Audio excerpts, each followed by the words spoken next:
Tihar jail. नाम सुनते ही जहन में क्या आता है? कैद, सजा।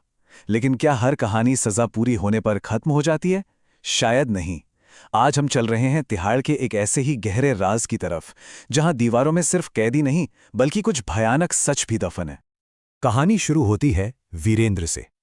जरा तसव्वुर कीजिए, वीरेंद्र उस सुनसान सॉलिटरी सेल के दरवाजे पे खड़ा है। दिल है कि जोरों से धड़क रहा है, क्योंकि वो जानता है अंदर एक ऐसा खौफनाक सच उसका इंतजार कर रहा है जो उसकी जिंदगी हमेशा के लिए बदल देगा। जैसे जैसे वीरेंद्र उस सेल के पास जाता है, हवा और ठंडी होती जाती है।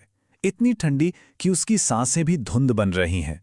पर यह सिर्फ मौसम की सर्दी नहीं थी, ये उस डर की ठंडक थी जो वहां की हवा में घुल चुकी थी।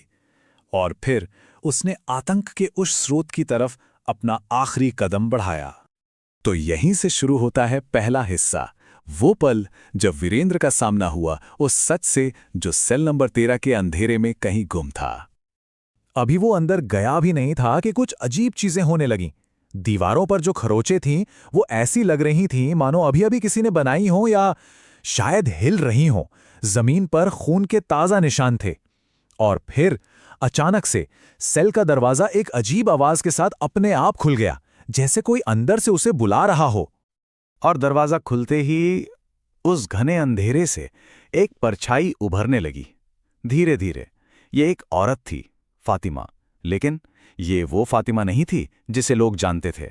उसका रूप भयानक तरीके से बदल चुका था। सबसे पहले नजर उसके चेहरे पर पड़ी, गहरे जख्मों से भरा हुआ, और झुर्रियां ऐसी जैसे सदियों का दर्द उनमें कैद हो। ये किसी इंसान का चेहरा नहीं था, ये तो पीड़ा का चेहरा था। फिर उसकी आंखें, वीरेंद्र ने उसकी आंखों में देखा। लाल, बिल्कुल आग के अंगारों की तरह दहक रही थीं। उन आंखों में न कोई डर था, न कोई रहम, सिर्फ और सिर्फ बदले की आग थी। और इस सब के बाद जो आखिरी चीज वीरेंद्र ने देखी, उसने उसके रोंगटे खड़े कर दिए। फातिमा का जिस्म जमीन पर नहीं था, वो हवा में तैर रही थी। अब ये साफ हो चुका था, वो इस दुनिया की नहीं रही। और फिर उस कमरे में एक आवाज गूंजी जो किसी इंसान की लग ही नहीं रही थी। फातिमा बोली, अब अंत का समय आ गया है।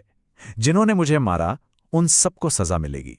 बस यही वो पल था जब एक भूत की कहानी एक खौफनाक इंतकाम की दास्तान में बदल गई।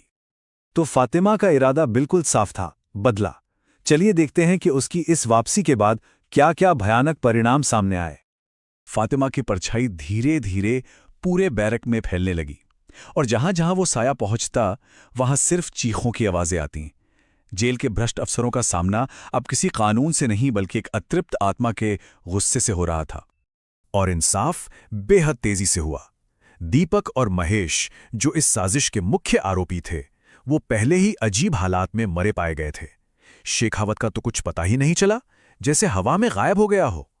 और बाकी बचे लोग, वो अब एक एक करके अपनी भयानक मौत का सामना कर रहे थे। इस पूरे कहर के बीच वीरेंद्र सिर्फ एक चश्मदीद गवाह था। फातिमा ने उसकी तरफ देखा और उसे एक काम सौंपा। उसने कहा कि वीरेंद्र को उसकी ये कहानी पूरी दुनिया को बतानी होगी। सिर्फ तभी उसकी आत्मा को शांति मिल सकती थी। अब वीरेंद्र की भूमिका बदल चुकी थी।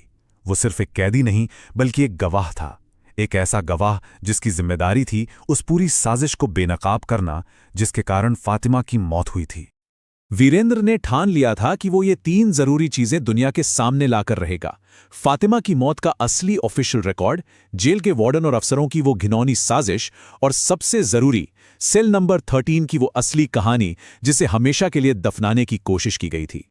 जैसे ही वीरेंद्र ने सबूत जमा करने शुरू किए, फातिमा ने आखिरी बार उसे हिम्मत देते हुए कहा, सबको सच की रोशनी दिखाओ और इस डर को हमेशा के लिए खत्म करो। ये फातिमा के आखिरी शब्द थे। तो अब हम आ पहुंचे हैं कहानी के आखिरी पड़ाव पर। चलिए देखते हैं कि वीरेंद्र के सच सामने लाने के बाद क्या हुआ और उस जेल का अंजाम क्या हुआ। वीरेंद्र की कोशिशों का असर साफ साफ दिखा। जेल का पूरा एडमिनिस्ट्रेशन ही बदल दिया गया। वीरेंद्र ने फातिमा की कहानी को मीडिया और अदालत दोनों तक पहुंचाया। और हां, सबसे अहम बात, सेल नंबर 13 पर हमेशा के लिए ताला लगा दिया गया। उसे सील कर दिया गया ताकि वहां का आतंक कभी बाहर ना आ सके। तो ऐसा लगता है कि कहानी यहां खत्म हो गई, है ना, सब ठीक हो गया। लेकिन जरा सोचिए, क्या एक सेल को सील कर देने से एक आत्मा को कैद किया जा सकता है? कहा जाता है कि ये कहानी अभी खत्म नहीं हुई है।